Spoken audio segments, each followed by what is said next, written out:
성실하고 근면하게 살아가는 것은 굉장히 중요합니다. 그래서 성실과 근면으로 소산을 먹는 것이 하나님이 세우신 질서이고 법칙입니다. 그래서 여기 토지를 경작하는 사람이라고 하는 것은 자기가 심고 노력한 결과에 따라 거두게 하는 땅의 특성처럼 헛된 욕심이나 정직하게 일한 대가만을 바라는 사람들을 가리키는 말입니다. 그러니까 최선을 다해서 공부해야 됩니다. 공부도 최선을 다해야 되고 일도 마찬가지고 성실해야 됩니다.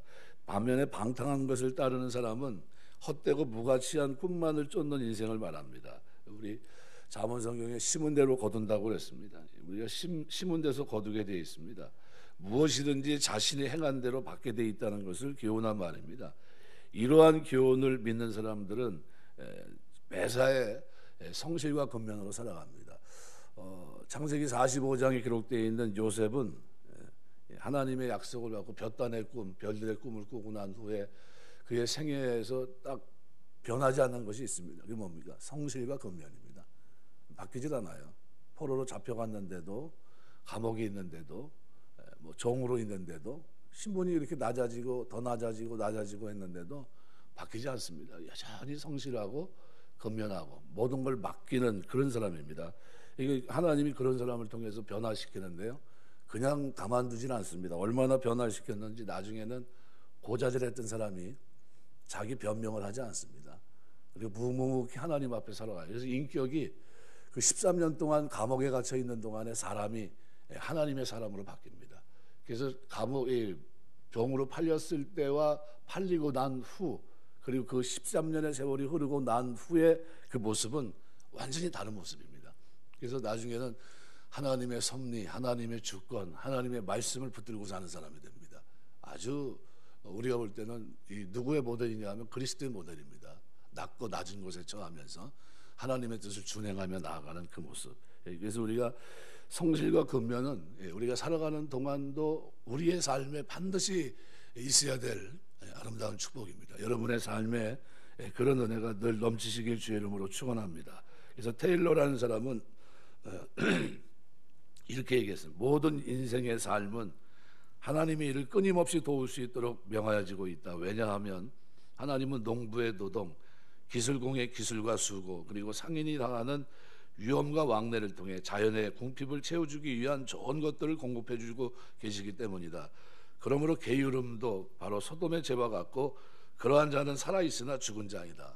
게으름을 굉장히 안 좋은 것으로 묘사하고 있고, 어떤 이제 신학자는 게으름은 이건 악이라고 표현합니다. 악. 뭐가 없어서 이렇게 게으름이 있느냐. 단테 같은 사람들은 그런 걸 얘기를 하면서 사명이 없기 때문에 그렇다 얘기합니다. 사명, 불꽃이 없기 때문에. 내 안에 불꽃이 없다. 뭐냐면 하나님과의 관계 속에서 나를 일으키는 뭐가 없다. 동력이 끊어졌다는 것과 똑같습니다. 그래서 성도는 어떤 일을 하든지 늘 성실하고 근면해야 된다. 그래서 로마서 12장 11절 부지런하여 게으르지 말고 열심을 품고 주를 섬기라 라는 말씀은 우리가 자주 묵상하면서 삶을 돌아봐야 될 그런 말씀이라고 생각이 됩니다. 그 다음에 12절 말씀해 보시면은 이렇게 표현합니다. 악인은 불의의 이익을 탐하나 의인은 그 뿌리로 말미암아 결실한다. 이 뿌리라고 하는 것은 뿌리로 나오는 자양분을 공급받고 열매를 맺는 걸 말합니다. 그런데 여기 악인은 이익을 탐하는 악인의 태도, 뿌리로 말미암아 결실하는 의인의 복, 이게 대비가 되는 겁니다. 이거 악인은 어떻게 해요? 이익을 탐한다.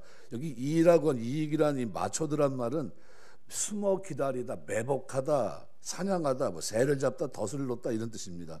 그러니까 동물이나 고기를 잡을 때 사용하는 그물이나 덫 같은 걸 얘기할 때 여기서 바로 이걸 얘기합니다. 이익을 탐하나.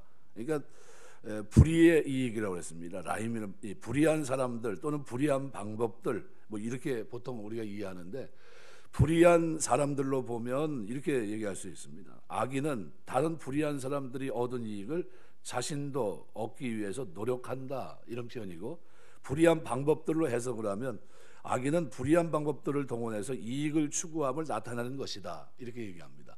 그러니까 뭐가 됐든 다 똑같아요. 불의한 방법으로 이익을 탐한다는 겁니다. 악인은 특징이 뭡니까? 수고하지 않는다는 겁니다. 남이 얻은 걸 가지고 빼앗는 그런 모습입니다. 숨어서 덫을 놓고 하는 이런 모습이죠. 그러니까 불의의 일을 탐하는 악인은 실제적인 이익을 만들어내기 위해서 영양분을 빨아들이는 뿌리가 없기 때문에 그것을 만들어내지 못합니다. 만들어내지 못해요. 그러니까 우리 일정하게 일을 해서 뭘 이렇게 하고 이런 게 없다는 겁니다. 근데 의인은 왕성하게 영양분을 빨아들이는 뿌리가 있기 때문에 이것은 결실할 뿐만 아니라 시련이 닥쳐도 넘어지지 않는 바로 그러한 모습을 오늘 본문에 기록하고 있습니다. 이거 우리가 견고한 뿌리, 그래서 여기 뿌리는 견고히 내린 의인의 모습을 보여줍니다. 의인의 상태는 뿌리입니다. 그래서 세상에 어떤 유혹과 시험이 닥쳐와도 끝까지 흔들리지 않는 견고한 의인의 영적 상태를 함축한 표현입니다. 그래서 깊이 뿌리를 내림으로 어떠한 가뭄 가운데서도 결실을 맺을 수 있음, 이것을 나타냅니다. 우리 샌프란시스코에 가면은 이제 우리가 아는 대로 금문교가 있지 않습니까? 금문교가 세계 불가사의할 정도로 이 건축을 이제 완성하게 되는데, 그거를 파 들어갔을 때 그때 건축가가 보고 깜짝 놀란 게 뭐냐면 나무가 큰 바위를 칭칭 감고 있더라는 거예요, 뿌리로. 그거를 이제 하나의 이게 이래서 이 나무가 흔들림이 없구나, 그걸 깨닫게 됩니다. 그래서 그걸 기초로 해서 연구해서 만든 게 금문교 공법입니다. 금문교를 만들 때 그게 기초가 된 겁니다. 이게 아주 뿌리가 어떻게 칭칭 그 돌을 감고 있었던 겁니다. 그래서 흔들림 없고 자양분이 공급받고 전혀 문제가 없는, 이게 뿌리가 깊이 내리는 모습이 의인의 모습이에요. 흔들림 없고 결실하는 모습. 여러분이 이 땅에 살아가는 동안에 하나님의 은혜 주셔서 하나님 여러분의 모든 일들 속에 뿌리로 말미암아 결실하는 은혜가 있게 되시길 주의 이름으로 축원합니다. 이게 하나님의 은혜입니다. 그래서 하나님이 우리에게 의인들에게 주시는 복이에요. 그러니까 지금 자꾸 얘기하면 길어지는데 빌립보서 2장 말씀해 보시면은 너희 안에 이 마음을 품으라부터 시작해가지고 쭉 가다가 이제 뭘 얘기합니까? 두렵고 떨림으로 너희 구원을 이루라라는 말씀이 나와요. 근데 이제 간혹 우리가 그 부분에 가서 오해하는데, 너희로 마음의 소원을 두고 행하게 하신다 이렇게 하는 대목이 나오는데, 이 신앙생활에서 성화라고 하는 것이 뭐냐면요, 하나님이 강제적으로 능력으로 우리를 변화시키는 게 아니라 우리가 마음의 소원을 두고 결단하고 마음서부터 손과 발을 쓰면서 하나님 앞에 새로운 삶으로 나아갈 수 있게 하십니다. 그때 하나님이 도와주세요. 그때 함께 하시고, 그러면서 뭐가 바뀌냐 하면 인격도 바뀌고 삶도 바뀌고 모든 것이 바뀌는 거예요. 근데 이게 뭐냐면 두렵고 떨림으로 너희 구원을 이루라. 그럼 구원이 반복되나요? 그게 아닙니다. 여기서 두려움이라는 거는 어떤 두려움이냐면 하나님 사랑하기 때문에 두려워하는 두려움입니다. 여러분 진짜 사랑하면 어때요? 하나님 앞에서 그 사랑에 부응하는 삶을 살아갑니다. 이게 우리의 구원은 이미 시작됐어요. 바뀌지 않는 구원입니다. 그리스도를 믿는 믿음으로 구원받았고 변화가 없어요. 영원한 겁니다. 그럼 이게 바뀌지 않아요. 그러면 이 구원이 이루어져야 되는데, 이 구원을 이루기까지는 뭡니까? 아직 예수님이 다시 재림하셔서 이루시기까지 우리 형질이 바뀌고 하는 이 과정은 아직도 여전히 남아 있습니다. 그죠? 이게 완성입니다. 완성까지는 아직 있어요. 그러니까 우리가 이 신앙생활하면서 이미 구원받았지만 완성품으로 완전히 구원받은 이런 모습이 아니라 우리로 구원을 이루어가는 모습으로 진행형으로 만들어놨어요. 그건 뭐냐 하면 하나님의 구원을 알고, 그죠? 하나님이 우리에게 베푸신 구원이 어떤 구원이냐? 빌립보서 2장 4절부터 그 얘기를 하고 있는 겁니다. 너희 안에 이 마음을 품고 살아. 왜냐하면 그 구원이 이렇게 해서 얻은 구원이라는 겁니다. 예수님이 낮아지고 또 낮아지고 해서 십자가 지시고 죽기까지 순종해서 얻어진 이 구원이라는 거예요. 이렇게 된 이 구원을 알고 그 구원에 동참하는 삶으로 우리가 나아가야 된다, 이 얘기를 하고 있는 겁니다. 그러니까 우리가 그 부분을 명확하게 이해를 해야 내가 이렇게 살아야 되는구나 하는 걸 알게 되고, 이렇게 살면 안 되는데 라는 부분을 명확하게 우리가 알 수 있어요. 근데 그건 간혹 오해를 해서 사람들이 우리 구원이 또 반복되는 거 아닌가? 두렵고 떨림으로 구원을 이루라 그랬더니 이게 두려움 속에 또 공포 분위기 속에서 죄를 조금 지면 이게 또 문제가 이런 문제가 아닙니다. 거기선 하나님 안에서 변화돼 가는 걸 말합니다. 성화의 삶. 그래서 여러분 우리가 살아가는 동안 여러분 이미 시작된 구원이 이루기까지 여러분 속에서 그 구원이 완성돼 가는 그 일에 두렵고 떨림으로 구원을 이루는 축복이 있게 되시길 주의 이름으로 축원합니다. 이게 예수 믿는 겁니다. 그래서 예수 믿는 거는 강제성을 가지고서 하나님이 막 뜯어고치고 이런 게 아닙니다. 그래서 보통 자꾸 다른 방향으로 하는데 보통 이제 우리가 제세례파도 있고 여러 종류의 사람들이 있습니다. 그 가운데 신은사주의에 있는 사람도 있고, 근데 보통 두 가지 얘기해요. 중생한 이후에 어떻게 해요? 성령의 세례 비슷하게 해서 더 한 번에 폭발적인 그런 은혜. 그러면 사람이 죄로부터 이긴다. 뭐 이렇게 얘기하는데 아무것도 안 하고 우리는 가만히 있고 우리가 죄로부터 이길까요? 그 능력이 있어도요. 그런 경험을 해도 그렇지 않다는 겁니다. 그건 뭐냐 하면 우리가 이 구원에 동참하는 두렵고 떨림으로 구원을 이루는 나 스스로 자발적으로 마음과 손과 발을 하나님께 드리면서 말씀과 하나님을 영화롭게 하고 거룩하게 사는 그 삶이 나의 소원. 그래서 너희 안에 마음의 소원을 두고 행하게 하시는 겁니다. 그 소원 속에서 하나님이 역사하시는 거예요. 그러니까 내가 신앙생활이 옳게 돼 있고 바른 신앙이 있다 그러면요, 여러분 마음속에 하나님을 영화롭게 하려고 하는 소원이 있고 그 속에서 어떻게 해요? 만들어져 가고 구원에 대한 감격 속에서 어떻게 해요? 두렵고 떨림으로 구원을 이뤄가는 삶이 내 삶에 나타나요. 그게 성화입니다. 그게 성화예요. 그러니까 여러분 살아가는 동안에 이 성화의 아름다운 모습이 여러분의 신앙생활 속에 늘 충만케 되시길 주의 이름으로 축원합니다. 13절 말씀해 보니까 악인은 입술에 허물로 말미암아 그물에 걸려도 의인은 환난에서 벗어나느니라. 사람은 입의 열매로 말미암아 복록을 족하며 그 손이 행하는 대로 자기가 받느니라. 이 허물 패샤을 한다는 법을 어기고 죄를 범하고 변절하고 반역하고 한계를 넘어서다 뭐 이런 뜻입니다. 근데 이 단어가 경건한 생활로부터의 고의적인 탈선, 어떤 일에 대한 배신 이런 걸 나타냅니다. 그래서 입술의 허물은 입술의 범죄를 의미하는 표현으로 의도적인 거짓말이나 험담 혹은 경솔하게 내뱉은 어리석은 말 이런 것을 포함합니다. 이러한 말들은 결국 그물에 걸리는 결과를 초래한다. 그래서 이 그물 모켓이란 말은 올가미, 함정, 덫을 말합니다. 타인을 해하려고 고의적인 의도가 담긴 경우는 물론이고 그렇지 않은 경우를 할지라도 어리석은 말로 상대를 상하게 했거나 경솔한 말을 내뱉었을 경우 오히려 자기 자신이 그 잘못된 말의 보응으로 인해 곤란한 처지에 놓이게 된다라는 그런 내용입니다. 그래서 13절 상반절 기록한 대로 악인은 입술의 허물로 말미암아 그물에 걸려도 의인은 환난에서 벗어난다. 환난은 우리가 말한 대로 고통, 괴로움, 원수, 대적이라는 의미입니다. 차라라는 말인데 환난의 의인도 환난의 경우 때때로 처하는 경우가 있습니다.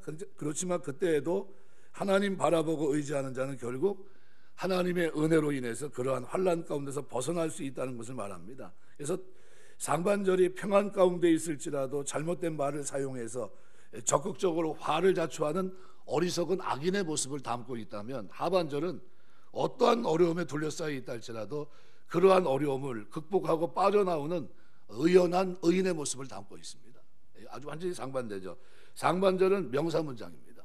그래서 그물에 갇혀 옴짝달싹 없는 고정된 상황입니다. 그러니까 여러분 그런 시각을 가지고 13절을 보면 악인은 입술의 허물로 말미암아 그물에서 걸려도 옛날이나 지금이나 똑같다는 겁니다. 변함없다는 거예요. 이게 그대로라는 겁니다. 그러나 하반절은 와우용법으로 되어 있는 동사문장입니다. 그래서 거침없이 환난에서 벗어나고 있는 이 모습을 생생하게 묘사합니다. 그러니까 의인과 악인이 완전히 다릅니다. 구분이 되어 있다는 거죠. 그래서 이런 모습을 오늘 13절에 악인은 입술의 허물로 말미암아 그물에 걸려도 의인은 환난에서 벗어나느니라. 사람은 입의 열매로 말미암아 복록에 족하며. 그래서 이 복록에 족한다는 말은 이스파우 토브란 말인데 선으로 만족하게 된다는 겁니다. 그는 선으로 만족하게 된다. 다시 말하면 사람의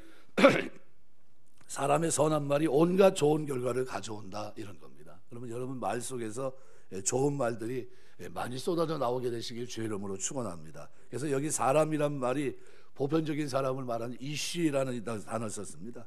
입의 열매로 복록에 족한 것은 모든 사람, 일반적인 사람 모두에게 적용되는 보편적인 진리다 이런 얘기입니다. 그러니까 우리가 입의 열매로 만족하게 된다. 그런 선으로 만족하게 될 것이다. 그러니까 우리 입에서 나가는 말들이 어떤 말이 돼야 됩니까? 좋은 말들이 돼야 되겠죠. 그래서 하반절은 이렇게 표현합니다. 그 손이 행하는 대로 자기가 받느니라. 그래서 예대 아담 이렇게 되어 있습니다. 그래서 사람의 손들로 직역이 되는데 아담이란 단어가 쓰인 것은 손으로 대표하는 인간 행동의 결과가 자기에게 돌아온다는 이 경고가 보편적인 것이다라는 것을 보여줍니다. 그러니까 상반절의 말에 대한 교훈이 하반절의 행동에 대한 교훈이 병행되는 것은 말과 행동이 지닌 불가분의 관계를 그대로 보여주고 있습니다. 그래서 사람은 입의 열매로 말미암아 복록을 누리게 되는 겁니다. 그 손이 행하는 대로 자기가 받는다. 그래서 여러분 우리가 살아가는 동안 이 말이 굉장히 중요합니다. 그래서 마태복음 12장 37절 보면 내 말로 의롭다함을 받고 내 말로 정죄함을 받으리라 그랬습니다. 그래서 베드로전서 3장 10절에도 생명을 사랑하고 좋은 날 보기를 원하는 자는 혀를 금하며 악한 말을 그치고 그 입술로 괴율 거짓을 말하지 말아라 이렇게 얘기합니다.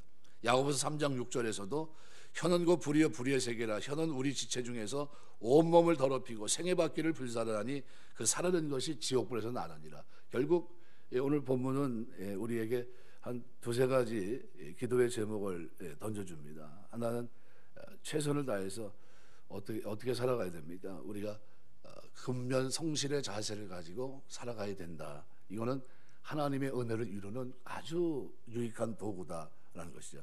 악인과 의인은 다릅니다. 그래서 악인은 불의의 이익을 탐하지만 의인은 어때요?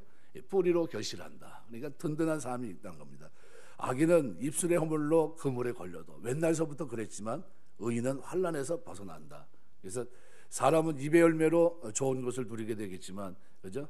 복록이 족하지만 그 손이 행하는 대로 자기가 받는다. 그랬어요. 그래서 우리가 어떻게 살아가느냐 하는 것은 그만큼 내 삶에 굉장히 중요한데 말한 대로 됩니다. 말한 대로. 그래서 여러분이 믿음의 고백, 선한 고백, 좋은 말들을 많이 쏟아내서 여러분이 복록에 오늘 본문에 기록한 대로 그런 선으로 만족할 것이다. 말한 것으로 만족할 만한 그 삶이 여러분의 삶 속에 늘 충만케 되시길 주의 이름으로 축원합니다. 기도하겠습니다.